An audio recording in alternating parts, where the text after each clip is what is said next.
नमस्कार दोस्तों, कैसे हो आप सब लोग। उम्मीद करता हूँ आप लोग ठीक होंगे, स्वस्थ होंगे, आपकी पढ़ाई बढ़िया चल रही होगी। डेट है आज की 7 जून 2025 और स्वागत है आपका आज के करंट अफेयर डिस्कशन में। तो डिस्कशन शुरू करते हैं, चलते हैं हमारे पहले आर्टिकल की ओर। हमारा जो पहला आर्टिकल है ना, वो अभी है गांधी जी से रिलेटेड है। हमारा पहला आर्टिकल गांधी जी से रिलेटेड है। अब क्या है गांधी जी से रिलेटेड और उसमें क्या बातें की जा रही है, तो देखो मैं आर्टिकल के बारे में बात करें तो इसमें बात की गई है गांधी जी के जो थॉट्स थे उसका आज के टाइम में क्या रेलेवेंस है, उसके बारे में ये आर्टिकल है। तो पहला आर्टिकल क्या है, पहला आर्टिकल हमारा गांधी जी के बारे में, गांधी जी के विचारों की प्रासंगिकता, गांधी जी के विचारों की प्रासंगिकता, इसके बारे में हमारा पहला आर्टिकल होने वाला है। अभी आप सबको पता होगा ये आर्टिकल है वो चर्चा में क्यों है, why it is in the news, ये चर्चा में क्यों है। आप सबको पता होगा ऑपरेशन सिंदूर के बारे में, ऑपरेशन सिंदूर के बारे में सभी लोगों को पता है, ठीक है। अब जो ये ऑपरेशन सिंदूर हुआ था इसके बाद में क्या हुआ था, इसके बाद में भारत और पाकिस्तान दोनों देश है वो अलग अलग भी कमेंट कर रहे हैं। भारत कह रहे हैं कि इसमें हमारी जीत हुई है, पाकिस्तान कह रहा है कि इसमें हमारी जीत हुई है। दोनों देश है वो एक दूसरे पे कमेंट कर रहे हैं। भारत ने क्या किया है, अपने प्रतिनिधि मंडल को कहाँ भेजा है, पूरे विश्व में अलग अलग देशों में भेजा है, जिसमें विपक्ष के भी लोग गए हैं, सत्ता पक्ष के भी लोग गए हैं, जैसे शशि थरूर है, ओवैसी है, हमारे एस जयशंकर जी है, अलग अलग लोग हैं वो विदेशों में गए हैं और भारत के बारे में बात कर रहे हैं कि भारत ने अच्छा काम किया है, पाकिस्तान को उसकी औकात दिखाई है। ये सारी चीज़ें की गई है। डेली 9:30 बजे लाइव क्लास हो जाती है, 9 से 9:30 के बीच में स्टार्ट हो जाती है, ठीक है। तो ये सारी बातें वो की जाती है। अब इसमें क्या होता है कि भारत है वो पाकिस्तान की ओर से बताता है कि पाकिस्तान ने क्या किस प्रकार से टेररिज्म फैलाया है, हमने किस प्रकार से उसका जवाब दिया है, पाकिस्तान किस प्रकार से फॉल्स नैरेटिव चला रहा है, मतलब गलत है वो बातें कर रहा है हमारे खिलाफ, वो सारी चीज़ें हम काउंटर कर रहे हैं। अब ये कौन कर रहा है, ये जो हमने हमारा प्रतिनिधि मंडल भेजा है वो बातें कर रहा है, ऐसी प्रकार के अलग अलग देशों में जाके ये बातें रख रहा है। इसी दौरान एक बात सामने आई कि जो गांधी जी के जो विचार है, गांधी जी के थॉट्स है, उस बातों का भी हम ध्यान रख रहे हैं। भाई विदेशों में जब हमारे गए ये डेलीगेशन गया तो उनके सामने क्वेश्चन पूछा गया कि भाई गांधी जी तो चाहते थे कि अहिंसा हो, हमारा देश है वो शांति प्रिय है, हम अहिंसक है, हम किसी पे अटैक नहीं करते हैं, हम किसी को परेशान नहीं करते हैं, बट यहाँ पे देखने को मिल रहा है ऑपरेशन सिंदूर के दौरान आप पाकिस्तान को घर में घुस के मार रहे हो, तो ये तो गांधी जी के विचारों के खिलाफ है।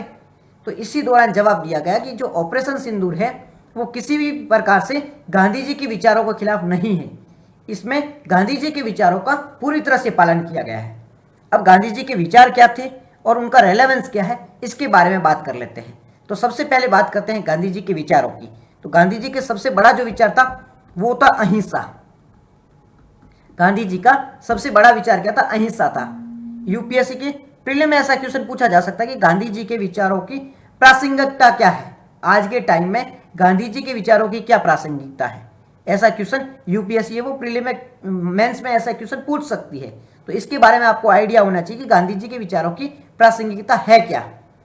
अगर प्रासंगिकता के बारे में बात करें तो हमें सबसे पहले गांधी जी के विचारों के बारे में पता होना चाहिए कि गांधी जी के एक्चुअल में विचार है क्या, थॉट्स क्या है। तो सबसे पहला जो गांधी जी का विचार था वो अहिंसा था, यानी कि नॉन वायलेंस का था। अभी नॉन वायलेंस का विचार क्या था, गांधी जी का विश्वास था कि हमें किसी भी प्रकार से किसी पर भी अटैक नहीं करना है। साथ ही साथ में गांधी जी का मानना था कि कोई भी रिलीजन हो, कोई भी धर्म हो, धर्म किसी को किसी पर भी अत्याचार करने का परमिशन नहीं देता है। चाहे हिंदू धर्म की बात कर लो, चाहे मुस्लिम धर्म की बात कर लो, चाहे सिख धर्म, चाहे जैन, चाहे Buddha, Hinduism, Jainism, Buddhism, Sikhism या इस्लाम, किसी में भी किसी पर भी अटैक करने की यानी कि हिंसा करने की अनुमति किसी भी धर्म में नहीं दी जाती है। ये गांधी जी के द्वारा कहा गया था कि सारे धर्म है वो शांति प्रिय है, सारे धर्मों का जो मूल स्वरूप है वो एक समान है, सारे धर्म है वो शांति की बात करते हैं, एक साथ मिलकर रहने की बात करते हैं, ये हिंसा की बात कहीं पर भी नहीं की जाती है। हिंसा है वो आदमी के मन की थॉट होती है, वो खुद अपने विचार को प्रस्तुत करता है, उसमें धार्मिक एंगल तो वो रखता है, चाहे टेररिज्म आज जो टेररिस्ट होते हैं आज अटैक कर रहे हैं, आज जो लोगों को डरा रहे हैं, धमका रहे हैं, उन पे उनकी जान ले रहे हैं, तो अब यहाँ पे रिलीजन में ये नहीं लिखा है, किसी भी धर्म में ये नहीं लिखा है, परंतु वो अपने खुद के विचार है, उनके खुद का ये मानना है, उनकी खुद की थॉट ऐसी बन गई है जिसके चलते वो ये सारे काम कर रहे हैं। कोई उनको धार्मिक किताब है वो प्रमोट नहीं करती, कोई धर्म की ग्रंथ है वो इनको ये चीजें प्रमोट करने को प्रमोट नहीं करते।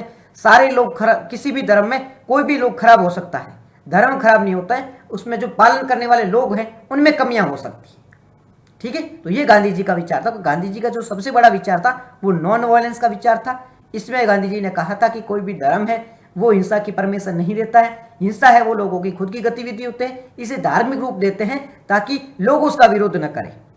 जैसे हिटलर था, हिटलर हिंसा करता था तो उसे अलग अलग राष्ट्रवाद का एंगल देता था, तो उससे वो सही नहीं हो जाती थी उसकी हिंसा, वो रहेगा तो हिंसक ही, परंतु क्या होता था इससे, इसीलिए उसके जो हिंसा करने की उसकी जो गतिविधियां थी, जो वो हिंसा करता था उसको मान्यता मिल जाती थी, उसका विरोध नहीं होता था कि भाई ठीक है यार ये जो हिंसा कर रहा है वो राष्ट्र के नाम पे कर रहा है।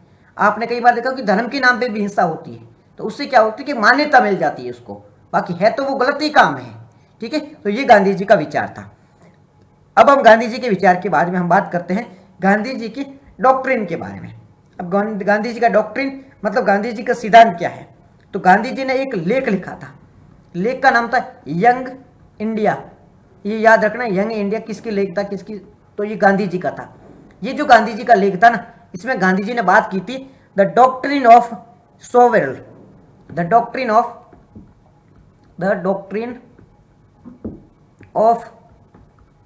द सोवेरल, ये सोवेरल स्वॉर्ड है, the doctrine of the sword. ये डॉक्ट्रिन ऑफ द स्वॉर्ड क्या होती है, अब पहली बात तो आप याद रखना, यंग इंडिया नाम के जो लेख था किसका था, गांधी जी का। The doctrine of the sword ये किसका था, तो ये गांधी जी का था। अब ये डॉक्ट्रिन ऑफ द स्वॉर्ड का मतलब क्या होता है, डॉक्ट्रिन ऑफ द स्वॉर्ड का मतलब होता है स्वॉर्ड का सिद्धांत। मतलब क्या होता है इसका, गांधी जी कहना चाहते हैं कि मेरे पास दो ऑप्शन हो, एक तो हिंसा कर लूं मैं, दूसरा मेरे पास ऑप्शन हो कि लोग मुझे कायर कहे। एक तो मेरे पास में कायरता का ऑप्शन हो, दूसरा मेरे पास हिंसा का ऑप्शन हो। कोई व्यक्ति मेरे को आगे मारने आ जाए, मेरी कोई गलती भी नहीं है, सेल्फ रेस्पेक्ट में अगर मैं उसको मारूं तो मैं हिंसा कर लूंगा, अगर मैं मार खाऊं तो वो मेरी कायरता होगी, तो मुझे कायरता को चूज करना चाहिए या हिंसा को चूज करना चाहिए। ऐसी स्थिति में मैं हिंसा को चूज करूंगा। ठीक है, जैसे आपको मैं एग्जांपल देके बात करता हूं, आप अपने घर पे बैठे हो, आपके सामने कोई गुंडा आ जाता है, कोई भी व्यक्ति हो, वो आपके घर पे आता है, आपके घर के किसी सदस्य को मारता है, उसके साथ में गलत व्यवहार करता है। अब आपके पास में दो ऑप्शन है, आप एक तो हिंसा कर सकते हो या फिर कायर की तरह बैठ के मत देख तमाशा देख सकते हो। भाई आप हिंसा करोगे तो भी वो गलत मानी जाएगी, क्योंकि आप हिंसा कर रहे हो, आप वॉयलेंस कर रहे हो, और आप कायर की तरह बैठे रहोगे तो भी वो गलत है। तो आपके पास में दो ऑप्शन है, आप कौन सा ऑप्शन चूज करोगे, हिंसा वाले ऑप्शन को चूज करोगे या कायरता वाले ऑप्शन को चूज करोगे। जब आपके पास में दो ऑप्शन हो कि या तो आप किसी को जान से मार लो तो आप बच जाओगे, लोग आपको कायर भी नहीं कहेंगे, या आप कायरता की तरफ बैठ के छुपे रहो दे सकते हो, तो आपके पास में दो ऑप्शन है। इस दौरान गांधी जी ने क्या किया था, गांधी जी ने कहा था कि अगर मेरे पास में दो ऑप्शन हो, एक हिंसा का ऑप्शन हो, एक कायरता का ऑप्शन हो, तो मैं हमेशा हिंसा के ऑप्शन को चूज करूंगा, मैं कायर बन के नहीं रहूंगा। लोग मेरे को ऐसा नहीं बोलेंगे गांधी जी कायर है, तो मैं कायरता की जगह हिंसा को प्रायोरिटी दूंगा, परंतु एक कंडीशन है यहाँ पे। अब यहाँ पे एक ऑप्शन हो गया हिंसा का, एक हो गया कायरता का। एथिक्स में इस प्रकार से ही क्वेश्चन पूछे जाते हैं, आपको एक सिचुएशन में रख दिया जाता है, एक मिनट नेटवर्क या आपको है ना, एथिक्स में एक सिचुएशन में रख दिया जाता है। अब सिचुएशन में क्या क्वेश्चन पूछा, तो वही बात मैं कर रहा था, जब एथिक्स में हम एथिक्स पढ़ते हैं तो वहां पे इस प्रकार से क्वेश्चन पूछे जा रही है कि भाई हिंसा के ऑप्शन दिया जाएगा, एक कायरता का ऑप्शन दे दिया जाएगा। ऐसी एक कंडीशन रख दी जाएगी कि आपके सामने किसी के साथ में अत्याचार हो रहा है, आपके पास में कितने दो ऑप्शन है, आपके पास में दो ऑप्शन है कि आप या तो उस अत्याचार को होने दोगे या फिर क्या करोगे, उस व्यक्ति पे अटैक कर दोगे। तो यहाँ पे हिंसा को चूज करोगे या फिर कायरता को चूज करोगे, ये दो ऑप्शन आपके पास में रहेंगे। ठीक है, तो इस दौरान ये क्या किया जा सकता है, अगर आपको एथिक्स में ऐसे क्वेश्चन का आंसर देना है तो यहाँ पर गांधी जी के जो थॉट है वहां पर इसको आप कोट कर सकते हो कि यहाँ पर हिंसा और कायरता की स्थिति में हमें हमेशा हिंसा को चूज करना है। जब बात सेल्फ रेस्पेक्ट की आ जाती है, जब बात सही की आ जाती है, तो हमें हमेशा हिंसा को चूज करना है, क्योंकि कायरता है वो हमेशा हिंसा के बेटर रहती है। इस प्रकार से एथिक्स में क्वेश्चन पूछे जा सकते हैं, तो आप हमेशा ये याद रखना। अब हमने यहाँ पे बात कर ली, यही गांधी जी का जो थॉट था, गांधी जी का जो डॉक्ट्रिन के बारे में बात कर रहे थे, डॉक्ट्रिन ऑफ स्वर्ड की, तो वहां पर गांधी जी यही कहना चाहते थे। अब मैं आपको एक और कंडीशन एडवांस कर देता हूं, ये बात गांधी जी ने भी कही थी कि एक तो आपने हिंसा चूज कर ली, किससे? कायरता से। पर गांधी जी ने कहा था कि जब सच्चाई की बात हो, सच्चाई की बात हो, सही की बात हो, तभी आपको हिंसा को चूज करना है, वॉयलेंस को चूज करना है, क्योंकि कायरता को नहीं करना है। परंतु आप ऐसे नहीं कि भाई आपको जरूरत भी नहीं है हिंसा की। मान लो कि आपकी और मेरी लड़ाई हो रही है, और लड़ाई में ऐसा नहीं कि आप भी सही हो सकते हो और मैं भी सही हो सकता हूं। जरूर नहीं कि मैं गलत हूं या आप गलत हो, ऐसा कोई फिक्स पता नहीं है किसी को भी। कोई बात पर डिस्कशन चल रहा है, आप कहोगे कि ए व्यक्ति सही है, मैं कहूंगा बी सही है, ऐसी कोई बात चल रही हो, तो वहां पे हिंसा का सहारा लेने की आवश्यकता नहीं है। नॉर्मल बात चल रही है, वो अपन डिबेट से, डिस्कशन से उसको सॉल्व कर सकते हैं। परंतु अब मेरे को लगता है कि नहीं यार, मैं सही हूं, अगला गलत है। जैसे कि आज के टाइम में क्या चलता है, कोई कहता है बीजेपी सही है, कोई कहता है कांग्रेस सही है। अब इस पे कोई डिबेट कर रहा है, तो बीजेपी वाले को लगता है कि कांग्रेस गलत है, तो वो उसको मारेगा, तो वो जो वायलेंस है वो गलत है। अगर आपकी डिबेट चल रही है और वो केवल आपको लग रहा है कि आप सही है, उसमें आप गलत भी हो सकते हो, सामने वाला भी गलत हो सकता है, वहां पर हिंसा की जरूरत नहीं है। आप डिबेट कर सकते हो, डिस्कशन कर सकते हो, वार्तालाप करके उसको सुलझाया जा सकता है। परंतु वहां पे अगर आप हिंसा का सहारा लेते हो, तो वो हिंसा है वो गलत होगी। हिंसा का सहारा कहां लेना है? जहां सच्चाई हो, जहां आत्मसम्मान की बात हो, जहां वो आपके साथ में बहुत ज्यादा अत्याचार किया जा रहा हो, ऐसी स्थिति में हिंसा का सहारा लिया जा सकता है। तो ये गांधी जी ने कहा था। अब ये ऐसे क्वेश्चन कैसे बन सकता है? मेंस में बनेगा कि हम एक तो बात करते हैं कि नॉन वायलेंस की बात करते हैं, इसी दौरान हम पाकिस्तान को घर में घुस के मार के आ जाते हैं, तो ये तो गलत है ना। तो आप कह सकते हो नहीं सर, यहाँ पे आत्मरक्षा की बात थी, यहाँ पे सेल्फ रेस्पेक्ट की बात थी, यहाँ पे सेल्फ डिपेंडेंट की, डिफेंस की बात थी। ऐसी स्थिति में हम किसी को मार सकते हैं, हिंसा का सहारा ले सकते हैं, ऐसा गांधी जी ने भी कहा था। तो ये गांधी जी के जो विचार थे उसके अनुरूप ही हम काम कर रहे हैं। यहाँ पे हम किसी भी प्रकार का हिंसा का सहारा नहीं ले सकते, क्योंकि ये गलत नहीं है। यहाँ पे हिंसा का सहारा लेना गलत नहीं है। ये गांधी जी के विचार थे जिसका हम मेंस में यूज कर सकते हैं। अभी आपको डॉक्ट्रिन ऑफ स्वर्ड समझ में आ गया होगा, गांधी जी का अहिंसा के बारे में क्या कहना था वो बात समझ में आ गई होगी। एथिक्स में अगर क्वेश्चन बनता है तो किस प्रकार से उसका जवाब देना है वो भी आपको बात समझ में आ गई होगी। आगे हम बात करते हैं कि ऑपरेशन सिंदूर के दौरान किस प्रकार से हमने गांधी जी के विचारों का पालन किया है। ऑपरेशन सिंदूर के दौरान, ऑपरेशन सिंदूर के दौरान किस प्रकार से हमने गांधी जी के जो विचार थे उसका पालन किया है। तो अब ऑपरेशन सिंदूर में हमने क्या किया है? इससे पहले पहलगाम में हमारे कुछ निर्दोष लोग थे, उन पे पाकिस्तानी जो टेररिस्ट आते हैं, जिसको स्पॉन्सर्ड कौन करता है? पाकिस्तान करता है। जिसको सपोर्ट कौन करता है? पाकिस्तान करते हैं। ये लोग पाकिस्तान से आके यहाँ पर पहलगाम में कुछ निर्दोष लोग थे, ठीक है, कुछ बेगिनोह लोग थे, उन पे अटैक किया, उनको जान से मार दिया। तो ये तो हमारे सेल्फ रेस्पेक्ट की बात है, ये हमारे आत्मसम्मान की बात है। अगर यहाँ पर अगर हम जाके बदला नहीं लेते हैं तो लोग हमें कायर कहेंगे कि भारत में बाहर से लोग आते हैं, भारत के लोगों को मार के चले जाते हैं और भारत हाथ पे हाथ धरा रख के बैठ जाता है। तो ये तो कायरता की बात है। ऐसी स्थिति में गांधी जी ने भी कहा था करो या मरो। ऐसी स्थिति में गांधी जी ने कहा था कि आप हथियार उठा लो। जब बात यहीं पे आ जाती है तब उनको मारना जरूरी हो जाता है। जब बात सेल्फ डिफेंस की आ जाती है, जब बात सेल्फ रेस्पेक्ट की आ जाती है, ऐसी स्थिति में हथियार उठाना जरूरी हो जाता है। और ऐसा ही किया था ऑपरेशन सिंदूर के दौरान। अब कोई आपको पूछे कि ऑपरेशन सिंदूर के दौरान किस प्रकार से हिंसा का सहारा लिया, परंतु एक वो हिंसा थी वो भी एक जरूरी थी, तो वहां पे कुछ शब्दों का उपयोग आप कर सकते हो कि जो ऑपरेशन सिंदूर के दौरान जो हमने अटैक किया था, ये हमारा अटैक जिम्मेदारी पूर्ण था। ऐसे शब्दों का प्रयोग कर सकते हो। ये जो हमारा अटैक था वो जिम्मेदारी पूर्ण था, साथ ही साथ में सीमित था। सीमित कैसे? कि हमने आतंकवादियों के जो ठिकाने थे उसी पे अटैक किया है। जिम्मेदारी पूर्ण कैसे था? कि हमने जिम्मेदारी निभाते हुए किसी सिविलियन पे अटैक नहीं किया है, इस प्रकार से ये जिम्मेदारी पूर्ण था। सीमित, सीमित मतलब लिमिटेड था कि हमने ओनली आतंकवादियों को टारगेट किया है। किसी भी सिंगल पर्सन को भी, जो भी सिविलियन था उस पर अटैक नहीं किया है। तो जिम्मेदारीपूर्ण था, सीमित था। इसके बाद में ये आतंकवाद को रोकने के मकसद से किया गया था, ये टेररिज्म को रोकने के मकसद से किया गया था। तो ऑपरेशन सिंदूर है वो जिम्मेदारीपूर्ण, सीमित और टेररिज्म को रोकने के पर्पज से किया गया था, इसलिए कि ये किसी भी प्रकार का ये वायलेंट नहीं है, ये वायलेंट केवल आत्मसम्मान में किया गया है। तो ये गांधी जी के विचारों के अनुरूपी है। ठीक है जी, करंट अफेयर के नोट्स बना सकते हो और नोट्स मैं आपको प्रोवाइड भी करवा दूंगा, टेलीग्राम में आपको इसके नोट्स मिल जाएंगे। आप टेलीग्राम ज्वाइन कर लेना, जिसका लिंक आपको मैं मैसेज में भेज दूंगा, आप मेरे को मैसेज कर देना। ठीक है, तो ये बात आपको समझ में आ गई होगी कि किस प्रकार से ऑपरेशन सिंदूर है वो पूरी तरह से जिम्मेदारपूर्ण था। अब हम बात कर लेते हैं कि भारत की सुरक्षा के स्तंभ कौन कौन से थे।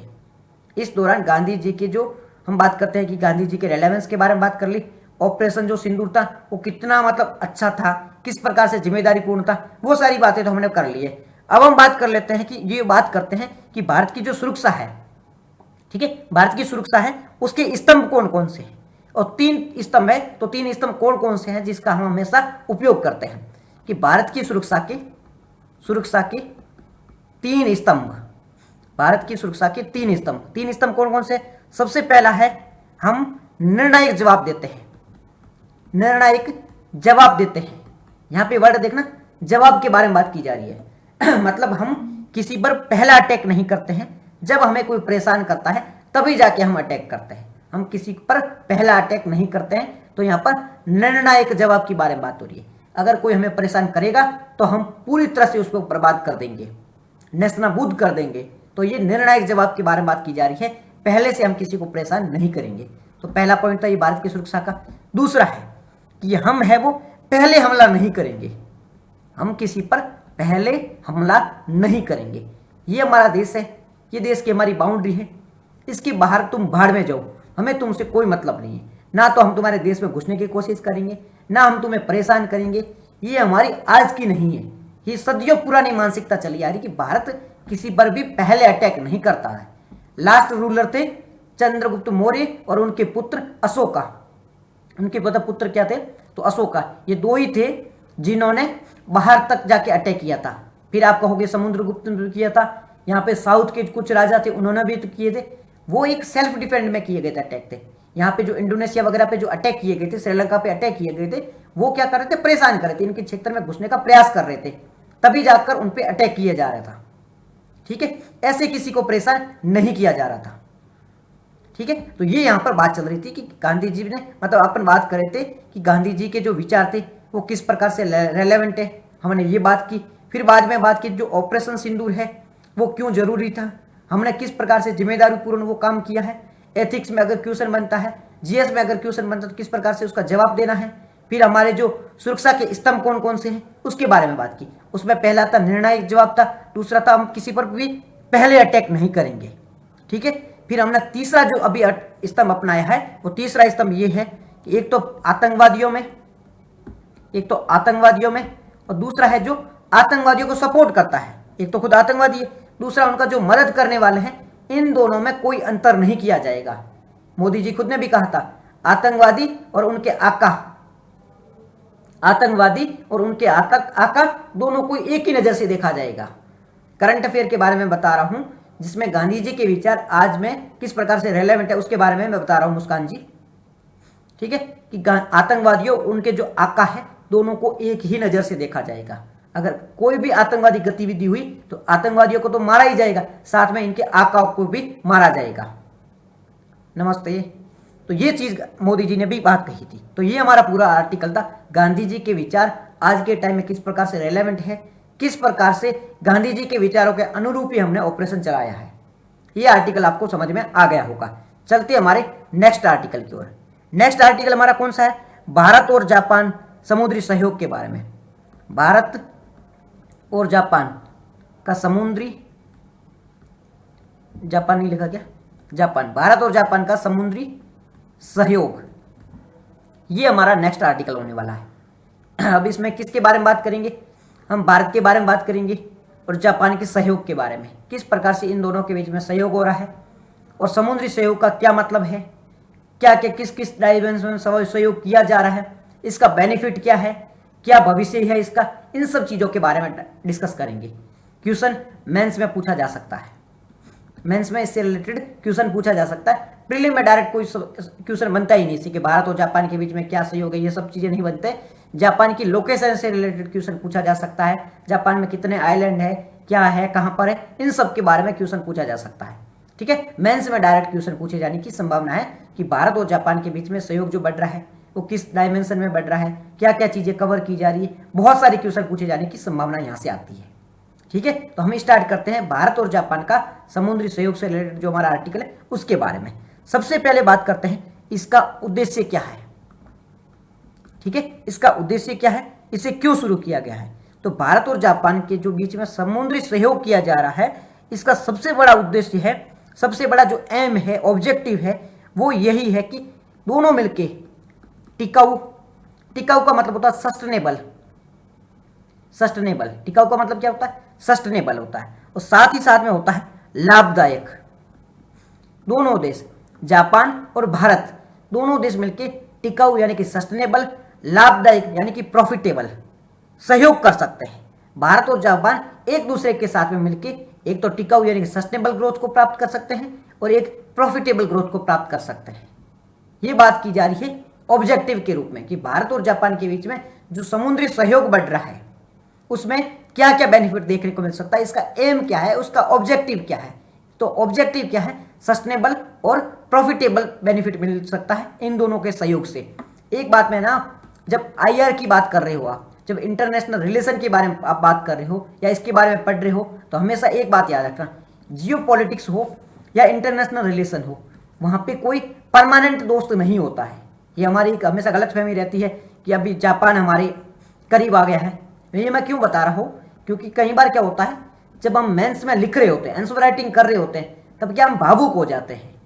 जब जापान और भारत के सहयोग के बारे में बात की जा रही है तब हम भावुक हो जाते हैं, इमोशनल हो जाते हैं और हम बढ़ चढ़ कर लिख देते हैं, नहीं भारत और जापान इस प्रकार के सहयोगी देश हैं। ठीक है, ये दोनों मिलकर इस प्रकार का काम कर रहे हैं, चाइना को खत्म कर देंगे, ये कर देंगे, वो कर देंगे। आपको इमोशनल होने की जरूरत नहीं हो। चाहे भारत और जापान के रिश्तों की बात चल रही हो, या भारत और यूएस के रिश्तों की बात चल रही हो, या भारत और रसिया के रिश्तों के बारे में बात चल रही हो, यहाँ पर आपको इमोशनल होने की जरूरत नहीं है। आप लिमिटेड नॉलेज के साथ में बात करो। आप ऐसे बात करोगे ना इमोशनल होकर, नहीं यार यही तो हमारा भाई है।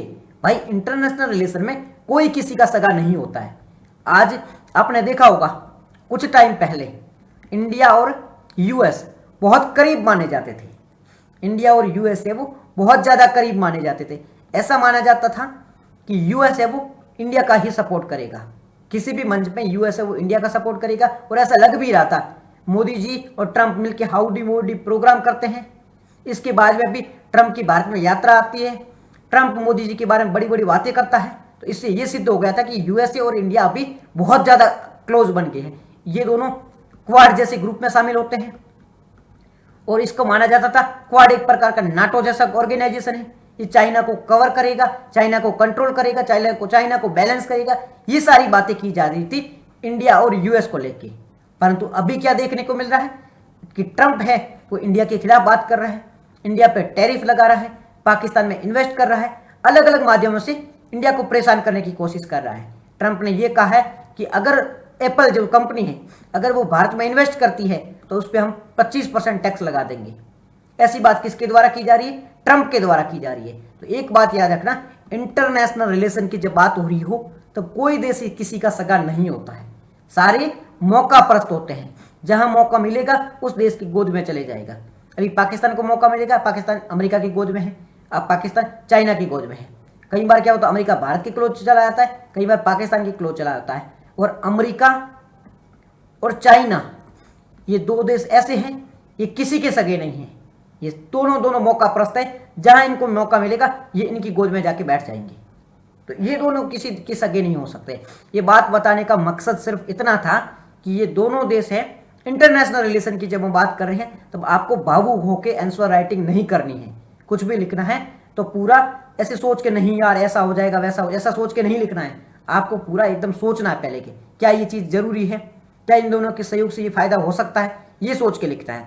कई बार आंसर राइटिंग में आप देखना कि जब हमारी और जापान के रिश्तों की बात होती है हम बड़ी बड़ी बातें लिख देते हैं, वैसी चीजें नहीं करनी है।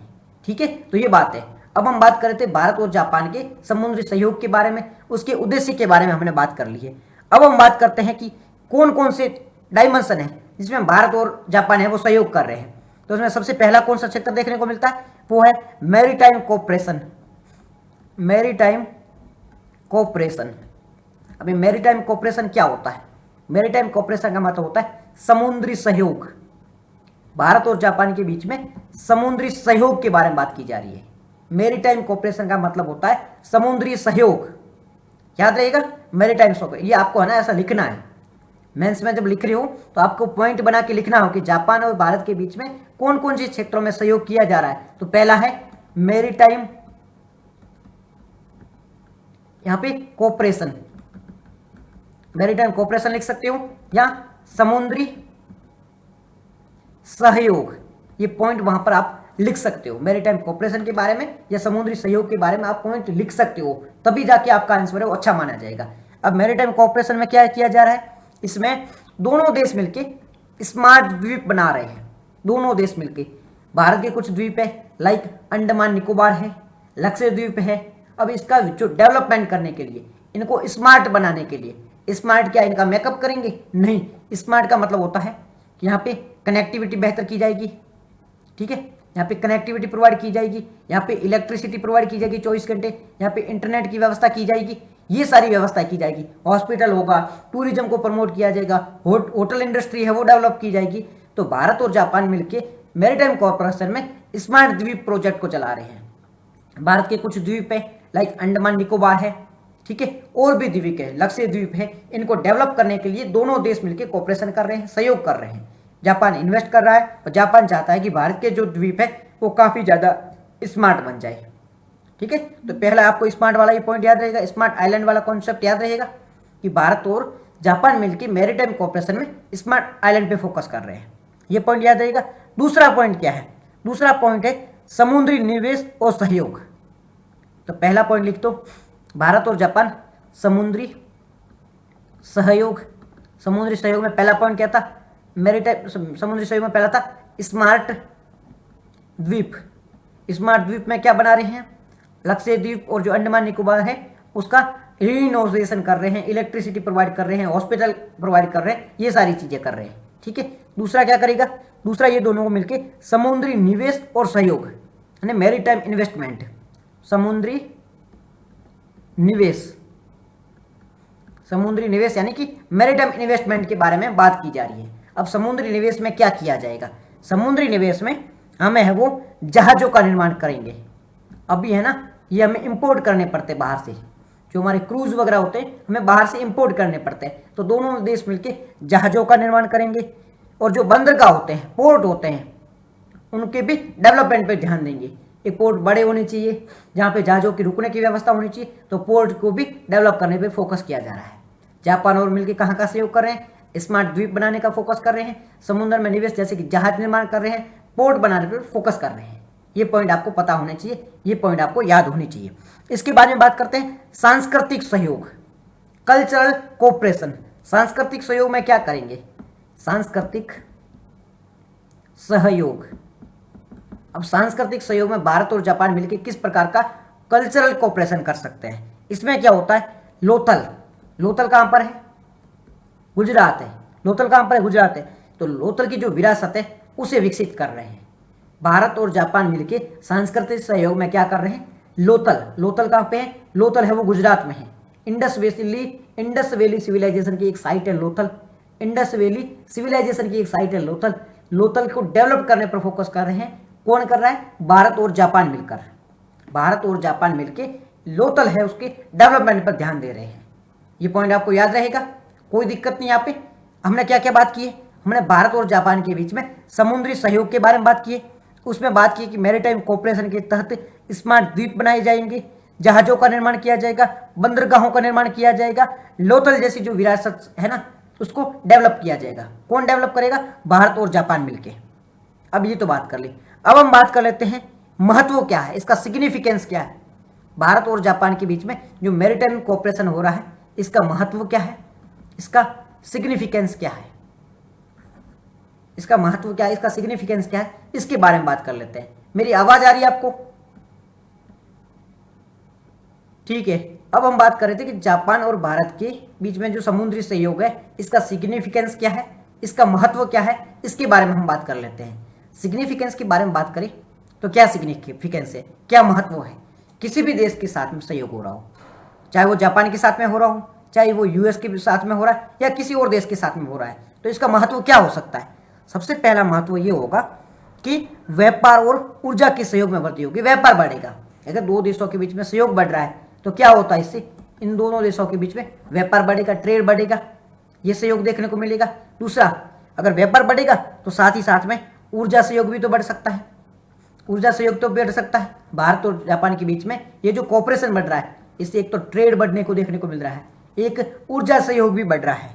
साथ ही साथ में चीन क्या कर रहा है, चीन इंडियन ओशियन में यानी कि इंडो पैसिफिक ओशियन उसमें साउथ चाइना सी में यहाँ पर अपनी हेजोमोनी स्थापित कर रहा है।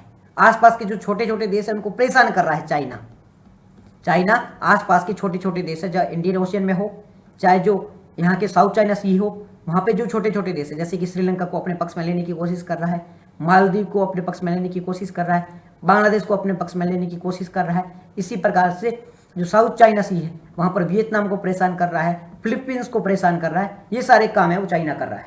अब चाइना को कंट्रोल कौन करेगा, एक तो भारत, इसका सहयोग कौन कर सकता है, तो जापान कर सकता है। तो भारत और जापान मिलकर चाइना जो गलत स्ट्रेटेजी अपना रहा है, चाइना जो छोटे छोटे देशों को परेशान कर रहा है, उनकी जमीन को हड़पने की कोशिश कर रहा है, उसे अपने लोन के चक्कर में फंसाने की कोशिश कर रहा है, इस चीज को रोकने में भारत और जापान है वो महत्वपूर्ण भूमिका निभा सकते हैं।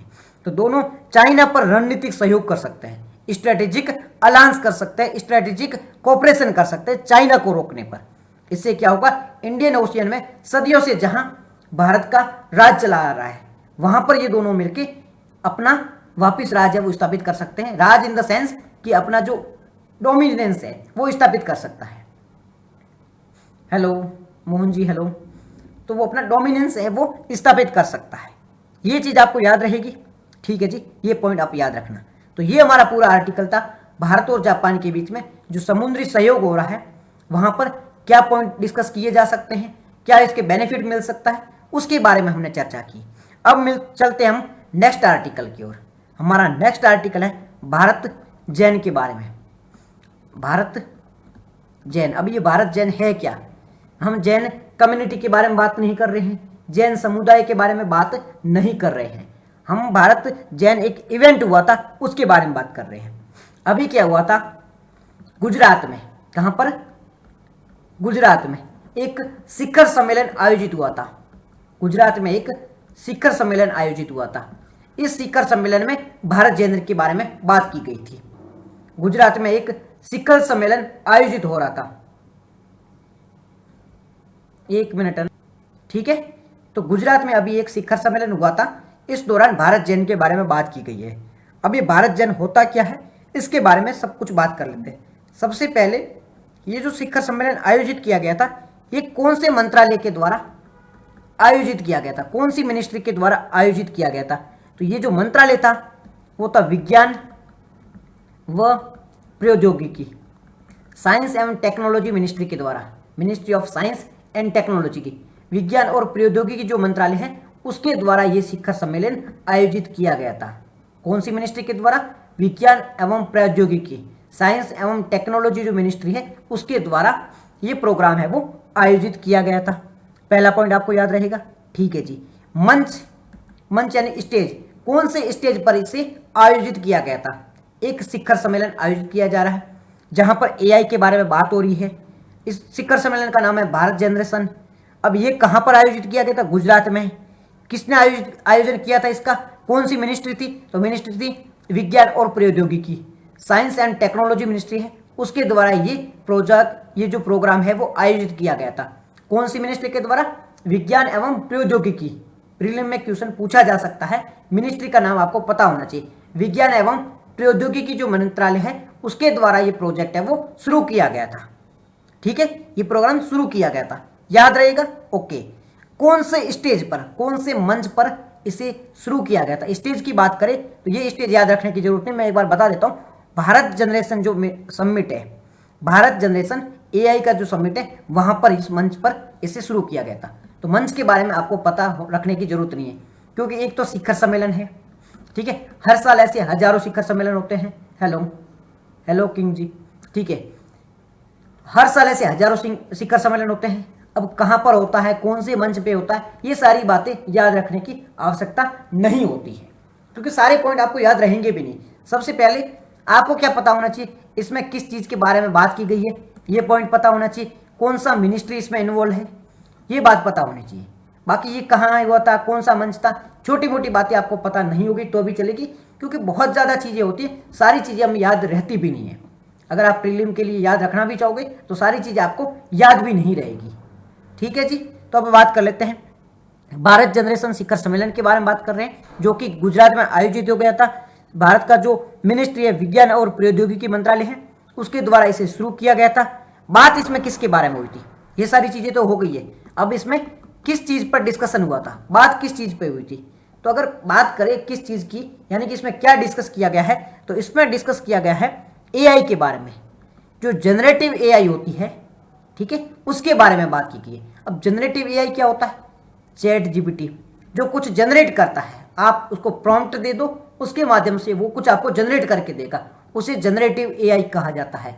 तो ये जो भारत जनरेशन हुआ था, उसमें जनरेटिव एआई के बारे में बात की गई थी कि किस प्रकार से भारत है वो अपना खुद का जनरेटिव एआई बना सकता है, किस लेवल पर इसे और भी वर्ल्ड लेवल पे ले जा सकता है, इसके बारे में बात की गई थी। जनरेटिव एआई के बारे में बात की गई थी। ये पॉइंट आपको याद रहेगा। जनरेटिव एआई वाला कॉन्सेप्ट क्या है कि भारत है वो जनरेटिव एआई में खुद को एडवांस कंट्री के बराबर ले जाने के लिए, चैट जीपीटी जैसा खुद का ही इंजन तैयार करने के लिए, खुद का ही ऐसा सॉफ्टवेयर तैयार करने के लिए, खुद का ही ऐसा वेबसाइट बनाने के लिए, एआई के फील्ड में खुद को एडवांस बनाने के लिए फोकस कर रहा है। और इसके लिए अलग अलग सबमिट किया जा रहा है, जिसमें अभी एक सबमिट किया गया था जो कि गुजरात में था, भारत जनरेशन जनरेटिव एआई के सबमिट के नाम से था। कहाँ पर था, गुजरात में था। विज्ञान एवं प्रौद्योगिकी मंत्रालय के द्वारा इसे आयोजित किया गया था। यहाँ तक ये पॉइंट याद रहेगी, कोई दिक्कत नहीं है यहाँ पे, कोई बात नहीं। अगर कोई दिक्कत नहीं है तो आगे बढ़ते हैं। आगे बात की जाती है, इसे पब्लिक प्राइवेट पार्टनरशिप मॉडल पर आयोजित किया जा रहा है। अब ये पब्लिक प्राइवेट पार्टनरशिप क्या होती है, पब्लिक मतलब होती है सरकार, प्राइवेट होता है मतलब निजी कंपनियों द्वारा, पार्टनरशिप का मतलब होता है भागीदारी, जहाँ पर सरकार भी इन्वॉल्व है, निजी कंपनी वो भी इन्वॉल्व है। सरकार मतलब गवर्नमेंट, सेंट्रल गवर्नमेंट या स्टेट गवर्नमेंट। निजी कंपनियां मतलब रिलायंस हो सकती है, टाटा हो सकती है, इन्फोसिस हो सकती है, कोई भी हो सकती है। तो ये कोई निजी। पार्टनरशिप का मतलब होता है भागीदारी। तो पब्लिक प्राइवेट पार्टनरशिप के आधार पे ये जो है वो जनरेटिव एआई इसको तैयार करने पर फोकस किया जा रहा है। यहाँ तक ये पॉइंट याद रहेगा, कोई दिक्कत नहीं है कि हम जनरेटिव एआई बना रहे हैं, क्योंकि हमारा टारगेट है भारत जनरेशन जो शिखर सम्मेलन हुआ था उसमें इसके बारे में बात की गई थी। तो ये है वो पब्लिक प्राइवेट मॉडल पर आधारित है। पीपीपी, पीपी का मतलब होता है पब्लिक प्राइवेट पार्टनरशिप, इस मॉडल पर ये आधारित है। ये पॉइंट आपको याद रहेगा, यहाँ तक कोई दिक्कत नहीं है। अब बढ़ते हैं आगे। अब ये तो बात कर ली हमने कि पब्लिक प्राइवेट मॉडल पर आधारित है, इसमें सहयोग कौन कर रहा है और ये किस टेक्नोलॉजी के आधार पर बनाई जा रही है। तो टेक्नोलॉजी इसमें यूज हो रही है वो एलएलएम। एलएलएम का मतलब होता है लार्ज लैंग्वेज मॉड्यूल, मतलब जो लार्ज स्तर पर है वो लैंग्वेज सीखी जाएगी और उसका उपयोग किया जाएगा। तो इससे एलएलएम कॉन्सेप्ट के आधार पे तैयार किया जा रहा है। कौन सा कॉन्सेप्ट यूज किया जा रहा है, एलएलएम। तो ये पॉइंट याद रखना कि इसमें कौन सी टेक्नोलॉजी का यूज किया जा रहा है, तो एलएलएम टेक्नोलॉजी का यूज किया जा रहा है। लार्ज स्तर पर डेटा को रीड किया जाएगा और उस पर फोकस किया जाएगा। ठीक है जी, याद रहेगा। आगे बात करते हैं कि इसमें भारतीय जो भाषाएं होती है, भारत की जो विभिन्न भाषाएं होती है उस पर ध्यान दिया जाएगा। भारत की भाषाओं को सीखा जाएगा और उस पर फोकस किया जाएगा, तो भारतीय भाषाओं पर फोकस किया जाएगा। अब इसे बना कौन रहा है, एक तो आईआईटी बॉम्बे है, दूसरा टेक के द्वारा इसका सहयोग किया जा रहा है। तो आईआईटी बॉम्बे इसमें महत्वपूर्ण भूमिका निभा रही है। तो ये पॉइंट आपको याद होना चाहिए भारत जनरेशन के बारे में। ये हमारा पूरा आर्टिकल था भारत जनरेशन से रिलेटेड। नेक्स्ट जो आर्टिकल है हमारा अंतर्राष्ट्रीय वायु परिवहन संघ के बारे में है। अंतर्राष्ट्रीय वायु परिवहन संघ, अंतर्राष्ट्रीय वायु परिवहन संघ के बारे में हमारा नेक्स्ट आर्टिकल होने वाला है, जिसका मतलब होता है IATA, नाम क्या है? IATA, इंटरनेशनल एयर ट्रांसपोर्टेशन और एयर, ठीक है, इसके बारे में बात की जा रही है, अलायंस के बारे में बात की जा रही है। तो अंतर्राष्ट्रीय वायु परिवहन संघ के बारे में बात की जा रही है, ठीक है। तो अभी क्या हुआ है, अंतर्राष्ट्रीय वायु परिवहन संघ है, यहाँ पे कुछ रूल्स वगैरह बनाए जा रहे हैं। जो न्यूज है वो हमारे काम की चीज नहीं है, हम बात कर लेते हैं अंतर्राष्ट्रीय वायु परिवहन संघ के बारे में, ठीक है। अब बात करते हैं अंतर्राष्ट्रीय वायु परिवहन संघ क्या होता है, अंतर्राष्ट्रीय वायु परिवहन संघ होता क्या है, क्या काम है इसकी, इसके बारे में बात कर लेते हैं। जो अंतर्राष्ट्रीय वायु परिवहन संघ है IATA, अब इसका जो काम होता है, जो विमान होते हैं, जो फ्लाइट्स होते हैं, उसके जो एरियाज होता है, जो फ्लाइट का एरिया है उसे मजबूत करना, यानी कि जो विमान क्षेत्र है उसे मजबूत करना। IATA का मकसद है विमानन क्षेत्र, विमानन क्षेत्र को मजबूत करना, विमान का जो एरियाज है उसे मजबूत करना। ये किसका टारगेट है? IATA, अंतर्राष्ट्रीय वायु परिवहन संघ है, उसका ये मुख्य गोल है। ये पॉइंट याद रहेगा, विमान के क्षेत्र को मजबूत करना। अब विमान के क्षेत्र को कैसे मजबूत किया जाता है? सबसे पहले हम बात कर रहे हैं भारत की, कि भारत में है जो विमान का क्षेत्र है, जो फ्लाइट का क्षेत्र है, वो किस प्रकार से ग्रो कर सकता है। आने वाले टाइम में भारत का जो ये एरियाज है ये कैसे ग्रो कर सकता है, इसके बारे में बात करते हैं। अगर इसके बारे में बात करें तो सबसे पहला पॉइंट है, भारत में बहुत बड़ा बाजार है, भारत की 140 करोड़ आबादी है, इतना बड़ा मार्केट है भारत का आने वाले टाइम में। अभी तो मान लो कि भारत की जो इनकम है इतनी अच्छी नहीं है, लोगों के पास इतने पैसे नहीं है कि वो फ्लाइट से ट्रैवल कर सके, परंतु धीरे धीरे ये मार्केट तो ग्रो करेगा, लोग हैं वो कैपेबल हो जाएंगे, फ्लाइट की जो प्राइस है वो भी कम हो जाएगी, ट्रैवलिंग प्राइस वगैरह वो कम हो जाएगी, लोगों के पास पैसे होंगे तो लोग धीरे धीरे फ्लाइट में जाना स्टार्ट करेंगे। बेनिफिट क्या होगा? तो एक बहुत बड़ा बाजार है भारत के पास में, वर्ल्ड का सबसे बड़ा बाजार। मान लो कि आने वाले टाइम में भारत का बाजार है वो वर्ल्ड का सबसे बड़ा बाजार बन सकता है फ्लाइट के क्षेत्र में। अभी फ्लाइट में लोग बहुत कम लोग हैं वो फ्लाइट में ट्रेवल करते हैं, आने वाले समय में ये नंबर्स है वो बढ़ सकते हैं। तो पहला पॉइंट क्या है? पहला पॉइंट है कि भारत के पास में बहुत बड़ा मार्केट है, बड़ा मार्केट है। फ्लाइट की बात करते हैं तो फ्लाइट का ये जो एरिया होता है एविएशन सेक्टर में भारत के पास में बहुत बड़ा मार्केट है। दूसरा पॉइंट क्या है? दूसरा पॉइंट है इनोवेशन। अगर भारत है वो ये जो एविएशन सेक्टर होता है, जो फ्लाइट का सेक्टर होता है, जो हम बात करते हैं हवाई जहाज, इसके बारे में अगर इसमें इनोवेशन करता है, यानी कि AI को इन्वॉल्व करता है, ठीक है, साथ ही साथ में जो एयरपोर्ट वगैरह होता है उसमें बेहतर कंडीशन ला सकता है, जो वहाँ पे टाइम लगता है एयरपोर्ट पे उस टाइम को कम कर ले, फेस रिड्यूसिंग टेक्नोलॉजी का उपयोग करे, ऐसे अलग अलग प्रकार की टेक्नोलॉजी का उपयोग करके इनोवेशन करके अगर ये सारी चीज़ें कर ले, प्राइस कम कर दे, तो ये बहुत बड़ा मार्केट बन सकता है। आने वाले समय में भारत है वो एविएशन सेक्टर में बहुत बड़ा मार्केट बन सकता है। साथ ही साथ में कुछ पॉलिसीज होती है, कुछ नीतियाँ होती है, उसे भी बेहतर करने की आवश्यकता है। गवर्नमेंट है वो एविएशन सेक्टर पे अलग अलग पॉलिसीज बनाती है, उस नीतियों को, उस पॉलिसीज को बेहतर करने की आवश्यकता है, ठीक है। ये पॉइंट याद रहेगा, यहाँ तो कोई दिक्कत नहीं, ठीक है जी। अब हम बात करते हैं एविएशन सेक्टर है वो क्यों आवश्यक है। एविएशन सेक्टर है उस पर भारत ध्यान दे रहा है तो ये क्यों आवश्यक है, क्या इसके बेनिफिट है? सबसे पहले यहाँ पर महिलाओं की भागीदारी बहुत ज़्यादा है, यहाँ पर महिलाओं की भागीदारी बहुत ज़्यादा है। एयर होस्टेस में तो आपको पता है जो एयर में काम करते हैं उसमें महिला बहुत ज़्यादा होती है, एयर होस्टेस मोस्ट ऑफ महिला ही होती है। वैसे तो एयर होस्टेस महिला ही होगी, पर वहाँ पे महिला बहुत ज़्यादा रोजगार मिलता है उनको। पहला पॉइंट ये हो गया।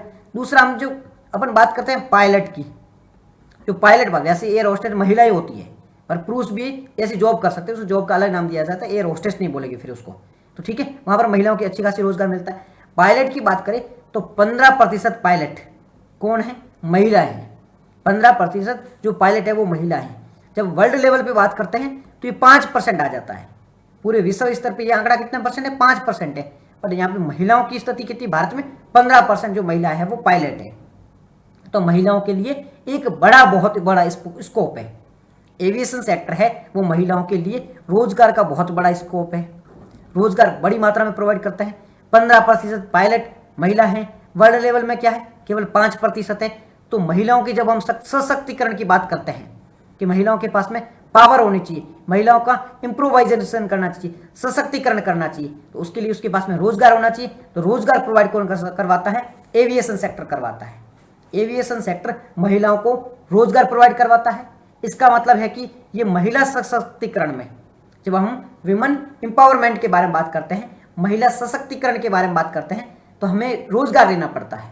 महिलाओं को रोजगार दो, एम्प्लॉयमेंट दो, उनके पास में रोजगार होगा तो उनके पास में अवसर होगी, अपॉर्चुनिटी होगी। अगर उनके पास में अवसर होंगे तो उनका एम्पावरमेंट खुद ही हो जाएगा। तो ये अवसर कहाँ से मिल सकता है? एविएशन सेक्टर एक बहुत बड़ा अवसर है, वो प्रोवाइड कर सकता है, एक बहुत बड़ी अपॉर्चुनिटी प्रोवाइड करवा सकती है। तो ये महत्व है कि हम एविएशन सेक्टर पे क्यों फोकस कर रहे हैं। ठीक है, साथ ही साथ में अब बात कर लेते हैं कि और क्या इसमें फायदे देखने को मिल सकते हैं। फायदा ये मिल सकता है, दूरी कम हो जाती है, हमारे पास में टाइम बच जाता है। हमें मुंबई जाना है दिल्ली से तो हम 1 घंटे से भी कम समय में जा सकते हैं। तो हमें ये बेनिफिट देखने को मिलता है कि हमारा टाइम बहुत ज़्यादा सेव हो जाता है, इसलिए भी जरूरी है। ठीक है, एक एडवांसमेंट का सूत्र है, इसलिए भी जरूरी है। तो ये तो हमने बात कर ली थी कि एविएशन सेक्टर उसका महत्व क्या है। अब हम बात कर लेते हैं कानून क्या है। जो एविएशन सेक्टर है इसके लिए क्या कानून बनाए गए थे या क्या कानून बनाए गए हैं, क्या नियम बनाए गए हैं, अंतर्राष्ट्रीय स्तर पर इसके लिए क्या नियम है, इन सब के बारे में बात कर लेते हैं। एविएशन सेक्टर से रिलेटेड नियम क्या बनाए गए हैं, एविएशन मतलब जो हवाई जहाज वगैरह उड़ते हैं ना, उसके लिए क्या नियम बनाए गए हैं उसके बारे में बात कर रहे हैं। ठीक है, गवर्नमेंट ने कुछ रूल बनाए होंगे कि एविएशन सेक्टर किस प्रकार से काम करेगा, क्या नियम है, कौन इसे रेगुलेट करेगा, इसके लिए कानून बनाया गया है। तो कौन कौन से कानून है वो बनाए गए हैं। तो सबसे जो पहला कानून है वो इंटरनेशनल कानून पर आधारित है। क्या है? International civil aviation organisation. International civil aviation international civil aviation organisation.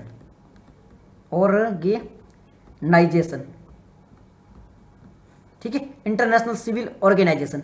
अभी जो इंटरनेशनल सिविल ऑर्गेनाइजेशन क्या करता है, ये जो एविएशन सेक्टर होता है इसके लिए नियम बनाता है कि फ्लाइट कैसे उड़ेगी, क्या टाइम मैनेजमेंट होगा, किस प्रकार से जाएगी, कौन सा उनका रूट होता है, इसके लिए नियम कौन बनाता है? इंटरनेशनल सिविल एविएशन ऑर्गेनाइजेशन बनाता है,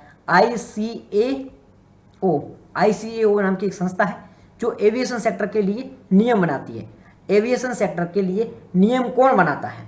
एविएशन सेक्टर के लिए नियम कौन बनाता है? International civil aviation organisation. International civil aviation organisation ये है जो इसके लिए नियम बनाता है। किसके लिए?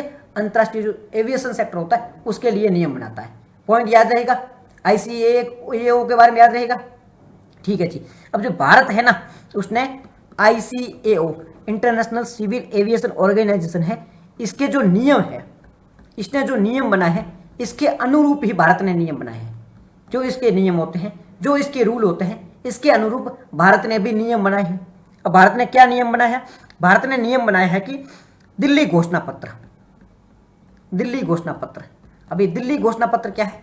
ये जो दिल्ली घोषणा पत्र है ये एविएशन सेक्टर पे बात करता है कि इसके बारे में क्या नियम होंगे। जो हमारा सिविल एविएशन ऑर्गेनाइजेशन है उसने जैसे नियम बनाए थे, भारत ने दिल्ली घोषणा पत्र अपनाया और वो नियम है वो दिल्ली घोषणा पत्र में लागू कर दिया। ये जो दिल्ली घोषणा पत्र है इसमें वही के वही नियम थे वो लागू कर दिए। इसके साथ ही साथ में एक है शिकागो कन्वेंशन।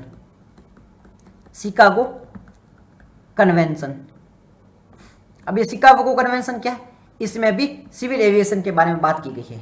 सिविल एविएशन के रूल है वो शिकागो कन्वेंशन में भी बात की गई है। तो भारत है वो इसका भी मेंबर है, यानी कि भारत है वो शिकागो कन्वेंशन को भी मानता है, इसको भी, इसके जो रूल है उसको भी फॉलो करता है। तो भारत ने जो एविएशन सेक्टर है उसके लिए क्या क्या नियम अपनाए हैं? एक तो जो हमारा सिविल एविएशन ऑर्गेनाइजेशन है उसके नियमों के अनुरूप हमने नियम अपनाए हैं। इसके लिए दिल्ली घोषणा पत्र भी बनाया गया है। साथ ही साथ हमने क्या किया है, शिकागो कन्वेंशन है उसका भी पालन किया है, उसको भी हमने मान्यता दी है। तो ये सिविल एविएशन के नियम भारत ने अपना रखे हैं।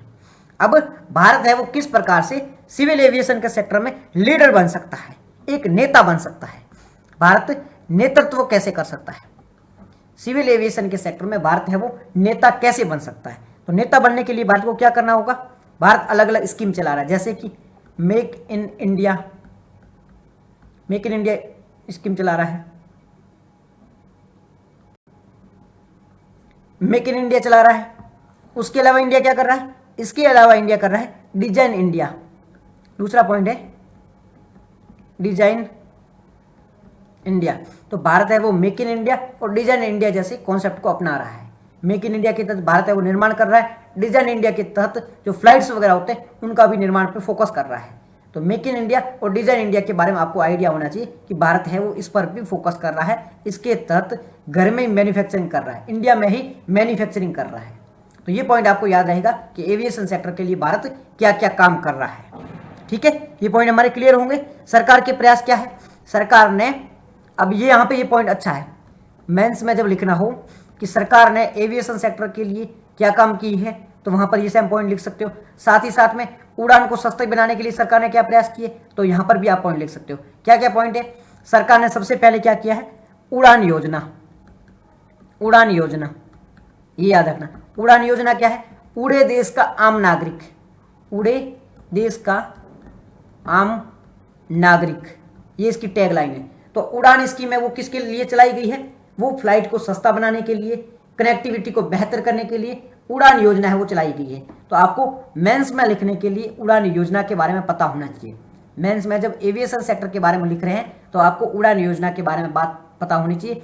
उड़ान योजना जो कि उड़े देश के आम नागरिक पर आधारित है, यानी कि आम नागरिक है वो भी फ्लाइट में ट्रेवल कर सके, इसके लिए उड़ान योजना नाम की एक योजना चलाई गई है जो काम करती है कि किस प्रकार से फ्लाइट को हम चीप बना सकते हैं, किस प्रकार से हमारा जो एविएशन सेक्टर है उसे सस्ता बना सकते हैं, जिससे जो आम नागरिक है वो भी ट्रेवल कर सके।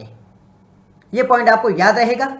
ऐसी जो स्कीम्स होती है उसके बारे में आइडिया होना चाहिए, मेंस में ये बहुत काम आती है। उड़ान स्कीम है वो काम आ जाती है कि हम कहीं भी हम लिखना होगा गवर्नमेंट ने क्या क्या प्रयास किए हैं, तब हम यहाँ पे हम एग्जाम्पल दे सकते हैं। तो इस स्कीम के बारे में आपको पता होना चाहिए। ठीक है, तो पहला उड़े देश का आम नागरिक। दूसरा है डीजी यात्रा, डीजी यात्रा ऐप। अब ये डीजी यात्रा ऐप ये क्या करता है, डीजी यात्रा जो ऐप है ये फोकस करता है कि किस प्रकार से कॉन्टैक्टलेस, कॉन्टैक्टलेस क्या होता है, आप गए एयरपोर्ट पे, ना आपको टिकट खरीदने की जरूरत है, ना आपको वहाँ पे स्कैनिंग की जरूरत है, बिना कुछ किए आपको ऑटोमेटिक स्कैन कर लिया जाएगा, ऑटोमेटिक टिकट मिल जाएगी, आपका टाइम वेस्ट नहीं होगा। तो ये डीजी यात्रा नाम की एक ऐप बनाई है जिसके माध्यम से आपका कॉन्टैक्ट है वो बहुत सीमित कर दिया गया है, कॉन्टैक्टलेस सारा काम किया जा रहा है। ठीक है, ये चीज आपको पता होनी चाहिए। हम बात कर रहे थे मेंस में जब गवर्नमेंट स्कीम के बारे में लिखना हो, कौन कौन सी गवर्नमेंट स्कीम है, पहला है उड़े देश का आम नागरिक, कौन सी स्कीम के तहत है, ये है उड़ान स्कीम के तहत। उड़ान स्कीम है गवर्नमेंट ने क्या क्या प्रयास किए हैं इसके बारे में लिखना हो। गवर्नमेंट ने लोगों को उड़ान सस्ती बनाने के लिए, फ्लाइट को सस्ता बनाने के लिए, एविएशन सेक्टर को डेवलप करने के लिए क्या क्या स्कीमें चलाई है, तो उड़े देश का आम नागरिक पहली स्कीम हो गई। दूसरी है डीजी यात्रा ऐप, डीजी यात्रा ऐप, दूसरी कौन सी स्कीम है, डीजी यात्रा ऐप। डीजी यात्रा ऐप में क्या होता है, सारा जो आपका ट्रांजेक्शन होगा, कुछ भी होगा वो कॉन्टैक्टलेस होगा। मतलब कॉन्टैक्टलेस का मतलब क्या होता है, कॉन्टैक्टलेस का मतलब होता है आपको वहां जाके टिकट खरीदनी पड़ेगी, टाइम वेस्ट करना पड़ेगा, ये सारी चीजें नहीं करनी पड़ेगी। तो ये डीजी यात्रा नामक ऐप बनाई गई है। तीसरा गवर्नमेंट ने क्या किया है, एयरक्राफ्ट के लिए ऑब्जेक्ट बिल लेके आए हैं। तीसरा गवर्नमेंट ने किया है aircraft object bill, aircraft object bill लेके आया है गवर्नमेंट। क्या किया है, एयरक्राफ्ट ऑब्जेक्ट बिल लेके आई है। अब एयरक्राफ्ट ऑब्जेक्ट बिल में क्या होगा, ये जो बिल है वो एयरक्राफ्ट के लिए नियम बनाएगा, एयरक्राफ्ट को किस प्रकार से चलाना चाहिए, क्या रूल होना चाहिए, इसके लिए गवर्नमेंट है वो नियम लेके आई है। तो गवर्नमेंट ने 3 प्रयास किए हैं, एक उड़ान स्कीम है, एक डीजी यात्रा ऐप है, ये एयरक्राफ्ट ऑब्जेक्ट बिल है। तो ये पॉइंट आपको इसके बारे में पता होने चाहिए। अब हम बात कर लेते हैं international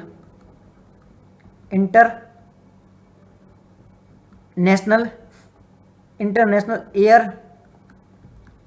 transport, international air transport association के बारे में। इंटरनेशनल एयर ट्रांसपोर्ट एसोसिएशन के बारे में बात कर लेते हैं। इंटरनेशनल एयर ट्रांसपोर्ट एसोसिएशन, इसके बारे में बात कर लेते हैं। IATA के बारे में बात कर लेते हैं। IATA क्या है, इंटरनेशनल एयर ट्रांसपोर्ट एसोसिएशन क्या है, IATA क्या है, याद करो, international air transport association, IATA, international air transport association, international air transport association, IATA। सबसे पहले IATA की स्थापना कब हुई थी, IATA की स्थापना कब हुई थी, 1945। IATA की स्थापना कब हुई थी, 1945, 1945 लिखो, 1945 भूलना नहीं है, याद करना, अभी का अभी याद करना है। लिखो, इंटरनेशनल एयर ट्रांसपोर्ट एसोसिएशन की स्थापना कब हुई थी? 1945। कब हुई थी? 1945। कब हुई थी? 1945। लिखो 1945 लिखो, याद रहेगा। तो इंटरनेशनल एयर ट्रांसपोर्ट एसोसिएशन की स्थापना कब हुई थी? 1945 में हुआ था, याद रहेगा। 1945 याद रहेगा, कोई भूलोगे नहीं। तो इंटरनेशनल एयर ट्रांसपोर्ट एसोसिएशन की स्थापना कब हुई थी? 1945 में हुई थी। पहला पॉइंट हो गया। दूसरा पॉइंट है, इंटरनेशनल एयर ट्रांसपोर्ट एसोसिएशन की जो स्थापना कहाँ हुई थी? 1945 में हुई थी, 1945 में हुई थी। हुई कहाँ पर हुई थी? तो ये हुई थी हवाना। हवाना, हवाना कहाँ पर है? क्यूबा में। हवाना कहाँ पर है? क्यूबा में। हवाना कहाँ पर है? क्यूबा में। क्यूबा की राजधानी है हवाना। यहाँ पे यूएस है, यूएस के पास में एक छोटा सा देश है, कौन सा है? हवाना। यूएस के पास में छोटा सा देश है, कौन सा है? हवाना। हवाना किस देश की कैपिटल है? क्यूबा की। क्यूबा एक देश है, यूएस के पास में छोटा सा देश है क्यूबा। क्यूबा देश की राजधानी कौन सी है? हवाना। आपने हवाना सिंड्रोम के बारे में सुना होगा, क्यूबा संकट के बारे में सुना होगा। तो ये क्यूबा संकट आया था, वो यही देश था क्यूबा। तो क्यूबा की राजधानी हवाना है। क्यूबा की राजधानी कहाँ पर है? हवाना में। क्यूबा की राजधानी कहाँ पर है? हवाना में है। तो अब हवाना में हुआ था, क्या हुआ था? इंटरनेशनल एयर ट्रांसपोर्ट एसोसिएशन, जिसकी स्थापना 1945 में हुई थी। कहाँ हुई थी? हवाना क्यूबा में हुई थी। कहाँ पर हुई थी? हवाना क्यूबा में हुई थी। किसके बाद में हुई थी और क्यों हुई थी? पहले क्या होता? Chicago convention. Chicago convention. Chicago convention के बाद में इसकी स्थापना हुई थी। पहले हुआ था 1944 के आसपास हुआ था, शिकागो कन्वेंशन हुआ था, जहां फ्लाइट के बारे में, एविएशन सेक्टर के बारे में नियम बनाए गए थे। इसी नियमों के तहत international air transport association IATA की स्थापना हुई थी। IATA की स्थापना कब? 1945 में हुई थी। कहाँ हुई थी ये? हवाना क्यूबा में हुई थी। हवाना कहाँ पे है? नॉर्थ अमेरिका में है। हवाना कहाँ पर है? नॉर्थ अमेरिका में है। हवाना है वो क्यूबा की राजधानी है। क्यूबा एक देश है, उसकी राजधानी है वो हवाना है। इसका मुख्यालय कहाँ पर है? हम जो IATA के बारे में बात कर रहे हैं, IATA के बारे में बात कर रहे हैं, इसका हेडक्वार्टर कहाँ है? इसका मुख्यालय कहाँ है? तो इसका मुख्यालय है मॉन्ट्रियल में। अब ये मॉन्ट्रियल कहाँ है? मॉन्ट्रियल है वो कनाडा में है। आपने मॉन्ट्रियल प्रोटोकॉल के बारे में सुना होगा, मॉन्ट्रियल प्रोटोकॉल के बारे में सुना होगा। तो ये मॉन्ट्रियल कहाँ पर है? कनाडा में है। मॉन्ट्रियल कहाँ पे है? कनाडा में है। और कनाडा कहाँ है? कनाडा भी नॉर्थ अमेरिका में। ये नीचे यूएस है, ऊपर कनाडा में है, ठीक है। यहाँ पे है वो क्यूबा है। तो मॉन्ट्रियल के बारे में आपको पता होना चाहिए। IATA स्थापना 1945। स्थापना कब हुई थी? 1945 में हुई थी। पहला पॉइंट याद रहेगा, ठीक है जी। कहाँ हुई थी? हवाना क्यूबा में हुई थी। कहाँ हुई थी? हवाना क्यूबा में हुई थी। दूसरा पॉइंट भी याद रहेगा, हवाना क्यूबा वाला पॉइंट भी याद रहेगा, ठीक है जी। तीसरा, कौन सी कन्वेंशन के तहत हुई थी?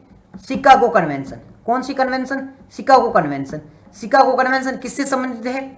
एविएशन सेक्टर से संबंधित है। शिकागो कन्वेंशन किससे संबंधित है? एविएशन सेक्टर से संबंधित है शिकागो। फिर इसका हेडक्वार्टर कहाँ पर है? हेडक्वार्टर है मॉन्ट्रियल कनाडा में। मॉन्ट्रियल कनाडा में इसकी हेडक्वार्टर है। याद रहेगा, पक्का याद रहेगा। आगे बढ़ते हैं। नेक्स्ट जो हमारा आर्टिकल है वो है इलेक्ट्रिक कार निर्माण योजना। इलेक्ट्रिक कार निर्माण योजना। इलेक्ट्रिक कार निर्माण योजना क्या है? योजना इलेक्ट्रिक कार निर्माण योजना क्या है? इलेक्ट्रिक कार निर्माण योजना है, ये कौन सी मिनिस्ट्री के द्वारा चलाई जाएगी? सबसे पहले मंत्रालय का नाम आपको पता होना चाहिए। इलेक्ट्रिक कार निर्माण योजना कौन सी मंत्रालय के अंतर्गत आती है? सबसे पहले मिनिस्ट्री का नाम है आपको पता होना चाहिए। कौन सी मिनिस्ट्री है? मिनिस्ट्री है भारी उद्योग मंत्रालय। कौन सी मिनिस्ट्री है? भारी उद्योग मंत्रालय। मैं फिर से लिख देता हूं, electric car scheme. Electric car योजना, स्कीम का नाम है इलेक्ट्रिक कार योजना। कौन से मंत्रालय के तहत आती है? मंत्रालय के बारे में बात करें तो यहां पे आता है भारी उद्योग मंत्रालय। हैवी इंडस्ट्री जो मिनिस्ट्री आती है उसके अंतर्गत ये स्कीम आती है। इलेक्ट्रिक कार योजना कौन से मंत्रालय के अंतर्गत आती है? भारी उद्योग मंत्रालय के अंतर्गत आती है। हैवी इंडस्ट्री जो मिनिस्ट्री है उसके अंतर्गत ये स्कीम आती है। अब इसका उद्देश्य क्या है? इसका उद्देश्य क्या है? इलेक्ट्रिक कार योजना, इसका उद्देश्य क्या है? तो इसका उद्देश्य है इलेक्ट्रिक कार को प्रमोट करना। जो इलेक्ट्रिक कार है उसे प्रमोट करना, ये इसका उद्देश्य है। इलेक्ट्रिक कार निर्माण योजना है वो भारी उद्योग मंत्रालय के अंतर्गत आती है। इसका उद्देश्य है वो इलेक्ट्रिक कार को प्रमोट करना है। क्या लाभ होगा? जो इलेक्ट्रिक कार निर्माता है उनको बेनिफिट होगा। एक तो कस्टम ड्यूटी कम हो जाएगी, बाहर अगर कार बेचनी है या बाहर से कोई प्रोडक्ट लाना है उस पर कस्टम ड्यूटी कम हो जाएगी। साथ ही साथ में आयात यानी कि वो जो एक्सपोर्ट करेंगे उस पर छूट देखने को मिलेगी। आयात यानी कि इम्पोर्ट, कोई बाहर से चीज़ें मंगवानी पड़ती है तो उसमें जो इम्पोर्ट होती है उसमें भी छूट मिलेगी। तो ये बेनिफिट देखने को मिलेगा। ठीक है, नेक्स्ट जो आर्टिकल है वो हमारा है इकोवास। इकोवास, अभी इकोवास क्या है? इकोवास, अभी इकोवास है क्या? इकोवास का मतलब होता है पश्चिमी अफ्रीकी देशों का आर्थिक समुदाय। पश्चिमी अफ्रीकी देशों का आर्थिक समुदाय। पश्चिमी अफ्रीकी, पश्चिम का होता है वेस्ट अफ्रीकी। जो वेस्ट अफ्रीका के देश होते हैं, जो वेस्ट अफ्रीका के देश हैं उनका आर्थिक समुदाय है। मैं आपको फिर से बताता हूँ, ये अफ्रीका महाद्वीप है, ये अफ्रीका महाद्वीप है, ये अफ्रीका का वेस्ट साइड है, ये ईस्ट साइड है, ये होता है वेस्ट साइड। ये जो वेस्ट साइड है इन देशों का एक सहयोग संगठन बना हुआ है। इन देशों की जो आर्थिक गतिविधियां होती है, जो इकोनॉमी होती है, उनको प्रमोट करने के लिए एक संगठन में है। इस देशों की आर्थिक जो इन देशों की जो आर्थिक गतिविधियां होती है इसको प्रमोट करने के लिए एक संगठन बना हुआ है। इस संगठन का नाम है इकोवास, पश्चिमी अफ्रीकी देशों का आर्थिक समुदाय। इसे इकोवास भी कहा जाता है। तो इकोवास कहाँ का समुदाय है? पश्चिमी अफ्रीका देशों का समुदाय है। इकोवास कहाँ का समुदाय है? पश्चिमी अफ्रीकी देशों का समुदाय है। अब इकोवास के बारे में बात कर लेते हैं। इकोवास सबसे पहले बात करें तो ये पश्चिमी अफ्रीकी देशों का समुदाय है। स्थापना कब हुई थी इसकी? इकोवास की स्थापना, इकोवास की स्थापना कब हुई थी? 1975, 1975 में इसकी स्थापना हुई थी। इकोवास की स्थापना कब हुई थी? 1975 में इसकी स्थापना हुई थी। 1975 में इसकी स्थापना हुई थी। पहला पॉइंट आपको याद रहेगा, इकोवास की स्थापना कब हुई थी? 1975 में इकोवास की स्थापना हुई थी। पहला पॉइंट याद रहेगा। दूसरे पॉइंट की ओर चलते हैं। स्थापना के बारे में पता चल गया, 1975 में इसकी स्थापना हुई थी। कौन सी संधि के तहत इसकी स्थापना हुई थी? कौन सी ट्रीटी के तहत? तो ये ट्रीटी की बात करें, लेगोस ट्रीटी। कौन सी संधि? लेगोस संधि। इकोवास की स्थापना है वो लेगोस संधि, यानी कि ये जो लेगोस ट्रीटी है इसके तहत इकोवास की स्थापना हुई थी। 1975 में इसकी स्थापना हुई थी। 1975 लेगोस संधि। 2 पॉइंट आपको पता होना चाहिए। पहला, इकोवास स्थापना 1975, कौन सी संधि? तो लेगोस संधि। ये पॉइंट आपको पता होना चाहिए। अब लेगोस संधि के बारे में बात कर ली है। इसका मुख्यालय कहाँ पर है? इसका मुख्यालय यानी कि हेडक्वार्टर कहाँ पर है? इसका हेडक्वार्टर है अबूजा, नाइजीरिया। अबूजा नाइजीरिया में। इकोवास का हेडक्वार्टर कहाँ है? इकोवास का मुख्यालय कहाँ है? अबूजा नाइजीरिया में। इकोवास का मुख्यालय कहाँ पर है? अबूजा नाइजीरिया में। ये पॉइंट भी याद रहेगा। स्थापना 1975 में हुई थी। कौन सी संधि? लेगोस संधि के तहत। मुख्यालय कहाँ है? अबूजा नाइजीरिया में। हेडक्वार्टर कहाँ है? अबूजा नाइजीरिया में। सदस्य कौन कौन से है? कौन कौन से जो देश है वो इसके मेंबर है? कौन कौन से देश है जो कि इकोवास के मेंबर है? तो पहला देश है, कौन सा है? पहला देश है बेनिन। बेनिन, मैं नाम बता देता हूँ, आप लिख लेना। बेनिन देश है, फिर कैप वर्दे है, कोट दी आइवरी है, ठीक है, फिर गाम्बिया है, घाना है, गिनी है, गिनी बिसाऊ है, Liberia, Nigeria, Sierra Leone, Senegal और टोगो। कौन कौन से देश हैं? Benin, Cape Verde, Cote d'Ivoire, Gambia, Ghana, Guinea, Guinea Bissau, Liberia, Nigeria, Sierra Leone, Senegal और टोगो। अफ्रीका के जो इस साइड के सारे देश है ना, वो सारे देश इसमें शामिल है। पश्चिमी अफ्रीका के सारे देश है वो इसमें शामिल है। ये पॉइंट आप याद रखना। उद्देश्य क्या है? अफ्रीका की आर्थिक एकता को प्रमोट करना, ये इसका उद्देश्य है। उद्देश्य खास कुछ इसका है नहीं। तो ये इकोवास के बारे में हो गया। नेक्स्ट जो हमारा आर्टिकल है वो अनाज भंडारण योजना के बारे में। नेक्स्ट जो हमारा आर्टिकल है वो अनाज भंडारण योजना के बारे में। क्या है ये आर्टिकल? अनाज भंडारण योजना। बात करें इस आर्टिकल की अनाज भंडारण योजना के बारे में, तो ये कौन से मंत्रालय के तहत आता है? Cooperative ministry. कोऑपरेटिव जो होती है मिनिस्ट्री उसके अंतर्गत आता है, कोऑपरेटिव मंत्रालय कोऑपरेटिव मिनिस्ट्री के अंतर्गत आता है। यानी कि मिनिस्ट्री ऑफ कोऑपरेशन होता है, मिनिस्ट्री ऑफ कोऑपरेशन होता है, उस मिनिस्ट्री के तहत अनाज भंडारण स्कीम आती है। हम बात कर रहे हैं अनाज भंडारण स्कीम के बारे में। अनाज भंडारण स्कीम है वो कौन से मंत्रालय के तहत आता है, तो कोऑपरेटिव मिनिस्ट्री है उसके अंतर्गत आता है। अनाज भंडारण योजना एक योजना है जिसका नाम है अनाज भंडारण योजना, कौन सी मिनिस्ट्री के अंतर्गत आती है, कोऑपरेटिव मिनिस्ट्री, कोऑपरेटिव मंत्रालय, कोऑपरेटिव मंत्रालय के अंतर्गत ये स्कीम आती है। पहला पॉइंट याद रहेगा, ठीक है। दूसरी बात है ये काम क्या क्या करती है, या जो ये स्कीम है अनाज भंडारण स्कीम है, अनाज भंडारण जो स्कीम है इसे लागू कौन करता है, इसके जो भी नियम होते हैं उसको लागू कौन करता है, कार्यान्वयन किसके द्वारा किया जाता है, तो एक तो है सहकारी विकास निगम, सहकारी विकास निगम इसके द्वारा इसे लागू किया जाता है। दूसरा क्या है, नाबार्ड इसके द्वारा लागू किया जाता है। फिर कौन हेल्प करता है, भारतीय खाद्य निगम FCI, ये इसमें हेल्प करती है, FCI हेल्प करती है। फिर एक केंद्रीय भंडारण निगम, केंद्रीय भंडारण निगम ये भी इसमें हेल्प करती है। तो कौन कौन हेल्प करता है, FCI हेल्प करती है, नाबार्ड हेल्प करती है, इसमें सहकारी विकास निगम हेल्प करता है, और केंद्रीय भंडारण निगम है वो भी इसमें हेल्प करता है। तो अलग अलग संस्थाओं के द्वारा हेल्प की जाती है इसमें। एम क्या होगा, एम होगा PSC, PCS क्या होता है, PSC होती है PACS। अब ये PACS क्या होती है, जो प्राथमिक स्तर पर गांवों के स्तर पर जो छोटी छोटी समितियां बनी होती है जो ऋण देने का काम करती है, उसके तहत किसानों को लोन दिया जाएगा, ग्रामीण जो रोजगार होता है उसमें सुधार किया जाएगा, साथ ही साथ में कृषकों को ऋण देकर उनकी स्थिति में सुधार किया जाएगा, ये इसके द्वारा काम किया जाएगा। तो ये हमारी पूरी स्कीम थी अनाज भंडारण स्कीम के बारे में, ये आर्टिकल था।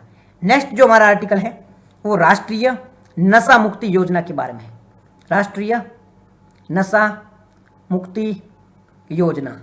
नेक्स्ट जो आर्टिकल है वो राष्ट्रीय नशा मुक्ति योजना के द्वारा है। कौन से मंत्रालय के द्वारा ये स्कीम चलाई जा रही है, कौन सा मंत्रालय है उसके द्वारा ये स्कीम चलाई जा रही है, सामाजिक न्याय एवं जो आधिकारिकता मिनिस्ट्री है ना, आधिकारिकता, सामाजिक न्याय और आधिकारिकता जो मंत्रालय है, सामाजिक न्याय और आधिकारिकता मंत्रालय है, उसके द्वारा राष्ट्रीय नशा मुक्ति योजना चलाई जा रही है।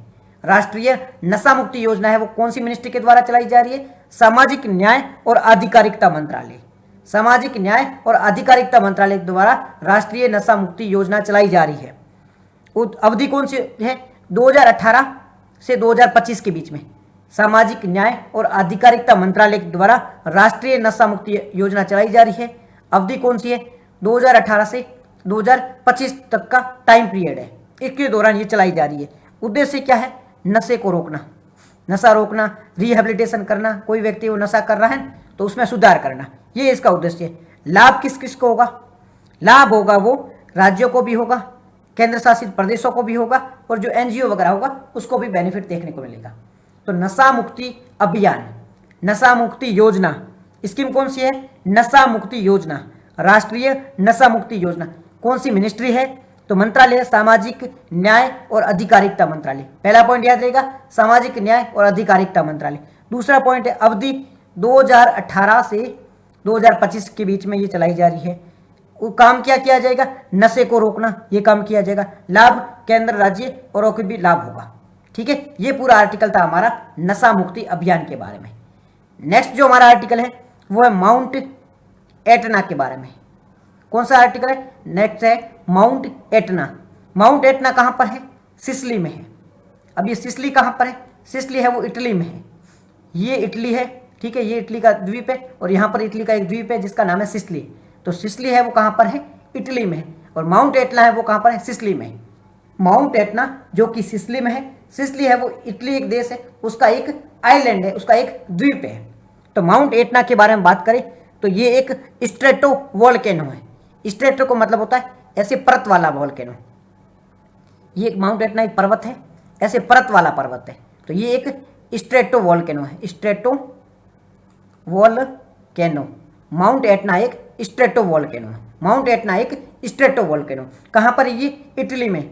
इटली में कहाँ पर है, तो इटली में सिसिली में है। माउंट एटना के बारे में बात कर रहे हैं। माउंट एटला है वो इटली में है। इटली में ये कहाँ पर है? तो इटली में एक सिसिली नाम का द्वीप है, वहाँ पर है। स्ट्रेटो टाइप का वॉल्केनो है। किस प्रकार का वॉल्केनो? तो स्ट्रेटो, ज्वालामुखी पर्वत है। ज्वालामुखी में किस प्रकार का ज्वालामुखी है? स्ट्रेटो ज्वालामुखी, जो परतदार पर्वत होता है ना वो है, तो स्ट्रेटो ज्वालामुखी है। कौन सा ज्वालामुखी? स्ट्रेटो ज्वालामुखी। यूरोप का सबसे एक्टिव, ये एक सक्रिय ज्वालामुखी पर्वत है, यानी कि यहाँ पर ज्वालामुखी घटना है, वॉल्केनिक जो एक्टिविटीज है वो होती रहती है। तो ये एक एक्टिव वॉल्केनो है। किसके बारे में बात करें? माउंट एटना, जो कि सिसिली इटली में है। स्ट्रेटो वॉल्केनो है, यूरोप का एक्टिव वॉल्केनो है। यूरोप का एक्टिव वॉल्केनो है। नेक्स्ट है हमारा फाइटोप्लैंक्टन के बारे में। फाइटोप्लैंक्टन के बारे में आर्टिकल है। किसके बारे में? फाइटोप्लैंक्टन के बारे में। क्या है इस आर्टिकल में? फाइटोप्लैंक्टन क्या होता है? फाइटोप्लैंक्टन होते क्या है? फाइटोप्लैंक्टन कहाँ किसे जाता है? समुद्र में पाए जाने वाले छोटे जीव, समुद्र में पाए जाने वाले सूक्ष्म जीव जो मीठे पानी में भी पाए जाते हैं, खारे पानी में भी पाए जाते हैं, उसे फाइटोप्लैंक्टन कहा जाता है।